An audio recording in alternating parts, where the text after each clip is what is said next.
Fitri untuk mengetahui sejarah para pendahulu, berpegangan dengan manhaj para pendahulu ketika kita mengisi kemerdekaan negara kita tercinta, Negara Kesatuan Republik Indonesia. Kemerdekaan yang kita maksud di sini adalah kemerdekaan kita sebagai seorang manusia. Manusia ini diciptakan oleh Allah dari fitrahnya, ini memang sudah merdeka. Fitrah manusia itu sendiri adalah merdeka. Kullu mauludin yuladu 'alal fitrah. Setiap orang itu dilahirkan dalam keadaan fitrah dan ini menjadi simbol kemerdekaan kita sendiri, kemerdekaan manusia. Jadi kemerdekaan itu adalah satu fitrah. Fitrah insaniyah. Allah Subhanahu wa ta'ala menciptakan manusia itu dengan fitrah Hanafiyah. Fitrah saling menyayangi antara satu dan yang lain. Fitrah berpikiran positif. Fitrah cinta dengan kedamaian. Fitrah cinta dengan keharmonisan. Ini adalah satu fitrah yang telah digariskan oleh Allah ketika Allah itu menciptakan manusia. Inni khalaqtu ibadi hunafa, dawuh Allah Subhanahu wa ta'ala. Sesungguhnya aku menjadikan hamba-hambaku ini adalah mereka-mereka yang hunafa. Jadi ketika manusia itu melakukan hal-hal yang tidak positif, keluar dari relnya Hanafiyah, maka sebenarnya dia itu sedang ada human error dan ada error di dalam sistem kemanusiaannya. Allah menciptakan kita pada dasarnya ini hunafa. Allah menciptakan manusia pada dasarnya itu adalah Hanafiyah. Tapi kemudian dia melakukan hal-hal yang keluar dari jalur Hanafiyah. Berarti ada satu sistem yang error di dalam dirinya. Maka dari itu, jadilah kita ini sebagai seorang yang merdeka, seperti halnya fitrah kita, yaitu Hanafiyah. Jangan sampai Hanafiyah ini terus kemudian keluar dari fitrah kita. Apa yang membuat sistem Hanafiyah di dalam manusia itu lepas? Tentu saytaratun nafsi wasyaitan. Ini yang menjadi kemerdekaan dalam diri manusia itu hilang adalah penguasaan hawa nafsu dan syaitan pada diri manusia. Maka bisa kita katakan bahwa al-istiqlal huwa al-istiqlalu anin nafsi wasyaitan. Al-istiqlal huwa al-istiqlal an saytaratin nafsi wasyaitan. Al-istiqlal yang sesungguhnya itu adalah kemerdekaan kita dari kuasanya hawa nafsu, dari kekuasaan syaitan pada diri kita. Ketika kita sudah lepas dari kekuasaan hawa nafsu dan kekuasaan syaitan pada diri kita, maka itulah yang dikatakan sebagai kemerdekaan bagi diri manusia. Maka bisa kita sebutkan bahwa al-istiqlal itu adalah istiqlalun nafsi li nafsih. kemerdekaan jiwa di mana dia bisa mengatur jiwa dia sendiri, diri dia sendiri tanpa ada pengaruh dari saytaratun nafsi wasyaiton, tanpa ada pengaruh dari kekuasaan hawa nafsu dan kekuasaan syaitan. Dalam satu hadis juga dikatakan bahwa ya ibadi kullukum dhallun. Setiap dari kalian itu adalah orang-orang yang tersesat. Illa man hadaituhu fastahduni ahdikum. Wahai hamba-hambaku, kata Allah Subhanahu wa ta'ala, setiap dari kalian ini adalah orang-orang yang tersesat, kecuali mereka-mereka yang mendapatkan hidayah dariku. Maka mintalah hidayah dariku dan aku akan berikan hidayah, aku akan berikan petunjuk kepada kamu. Ini adalah kunci. Di mana ketika kita ini dijajah oleh hawa nafsu, dijajah oleh syaitan, maka kunci untuk melepaskan diri dari kekuasaan tersebut adalah kita kembali ke jalan Allah. Kita minta hidayah kepada Allah dan Allah akan memberikan hidayah kepada kita. Ketika kita mendapatkan hidayah dari Allah, maka kita bisa kembali merdeka. Itu kemerdekaan yang kita nisbatkan kepada diri kita sendiri. Fitrah manusia adalah merdeka. Bagaimana terus kemudian kemerdekaan?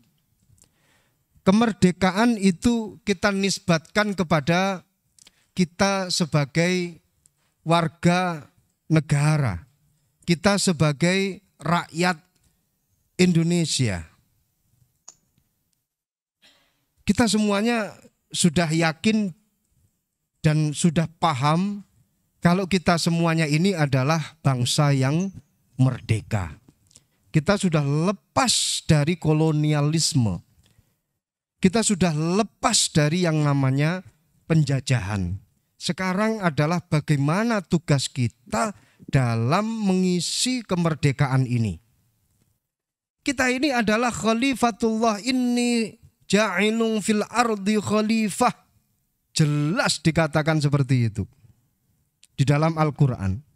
Setiap dari kita, hamba-hambanya Allah, ini adalah khalifatullah fil ard, yang memiliki tugas untuk memberikan kemaslahatan kepada dunia, memberikan kemaslahatan di muka bumi ini, menebarkan kedamaian, menebarkan keharmonisan, memberikan kepositifan, kemaslahatan, kemanfaatan bagi orang-orang yang ada di sekitarnya, tingkat keluarga kah, tingkat RT kah, tingkat RW kah, desa, kecamatan, kota, kabupaten, bahkan tingkat nasional. Ketika kita menjadi khalifahnya Allah, tugas kita adalah menebarkan kedamaian, kemaslahatan, kesejahteraan, keharmonisan bagi orang-orang yang ada di sekelilingnya. Nah, itu semuanya bisa terwujud ketika kita ini memiliki rasa hubbul waton. Kita ini memiliki rasa cinta kepada tanah air kita. Indonesia ini adalah waton kita. Kita hidup di negara ini, kita berkembang di negara ini, ya. Ini adalah tanah air kita, ini adalah negara kita. Bagaimana Nabi Ibrahim alaihissalam memberikan contoh kepada kita. Wa idh qala Ibrahim rabbi ja'al hadha baladan amina warzuq ahlahu minas samarati man amana billahi wal yaumil akhir qala wa man kafar fa umatti'uhu qalilan summa attarruhu ila adzabin nar wa bi'sal masir. Nabi Ibrahim, kita ketahui sendiri, beliau ini adalah nabi yang diperintahkan Allah untuk berdakwah syiar agamanya Allah, dan tempat syiarnya Nabi Ibrahim ini diutus di negara Ur, yang mana negara Ur saat ini kita kenal dengan negara Irak. Kemudian beliau hijrah dari Ur menuju ke Makkah. Cintanya Nabi Ibrahim kepada Makkah sampai Nabi Ibrahim minta doa, sampai Nabi Ibrahim meminta kepada Allah, jadikanlah negara ini, Makkah, menjadi baladan aminah, negara yang aman. Kemudian warga-warganya, warzuk ahlahu minaz zamarat, berikanlah buah-buahan, berikanlah panganan-panganan yang cukup untuk mereka. Bagi siapa ini semua? Man amana billahi wal yaumil akhir. Bagi mereka-mereka yang iman kepada Allah dan hari akhir. Qala wa man kafar. Jawab Allah Subhanahu wa taala, tidak wahai Ibrahim, wa man kafar. Demikian juga untuk orang-orang yang kufur. Fa'umatti'uhu qalilan, aku beri mereka sedikit. Summa atarruhu ila adzabin nar wa bi'sal masir. Terus kemudian aku letakkan mereka ke dalam siksa api neraka. Di sana mereka selamanya hidup di dalam api neraka. Jadi Nabi Ibrahim mengisahkan, menceritakan bagaimana beliau ini memiliki rasa hubbul waton yang sangat-sangat kuat sehingga beliau minta kepada Allah untuk kemaslahatan kota Makkah. Ini yang harus kita contoh. Kisah semacam ini yang harus kita contoh.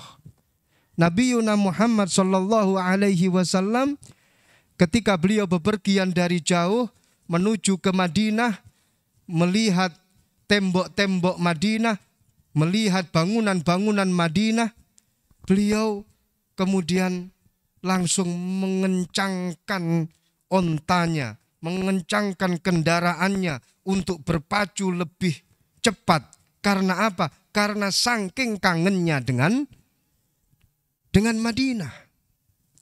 Rasa hubbul watonnya ini luar biasa. Bagaimana Nabi Yuna Muhammad sallallahu alaihi wasallam juga punya rasa cinta yang begitu luar biasa kepada kota Makkah. Sehingga ada satu sahabat yang bernama Aban datang dari Makkah. Ditanya oleh Rasulullah, kaifa tarakta Makkah ya Aban? Taraktu Makkah wal agdaqa wal agdaqa wal agdaqa qad azrak wal aurak. Kata Aban, aku meninggalkan Makkah yang pada waktu itu pohon-pohonan sedang berkembang, tanaman-tanaman sedang menghijau. Faghrauraka aina Rasulillah sallallahu alaihi wasallam. Kemudian mengalirlah air mata dari kedua mata Rasulullah sallallahu alaihi wasallam karena saking cintanya dengan Makkah. Ini adalah satu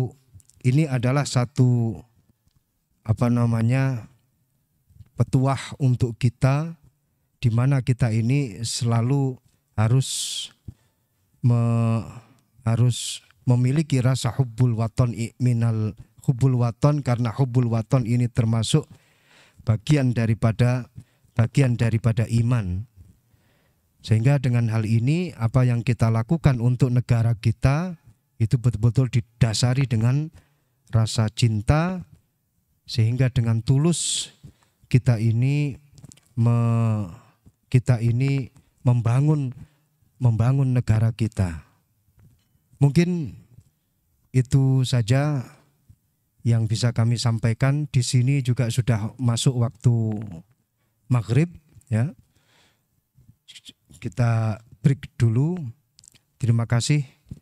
Assalamualaikum warahmatullahi wabarakatuh.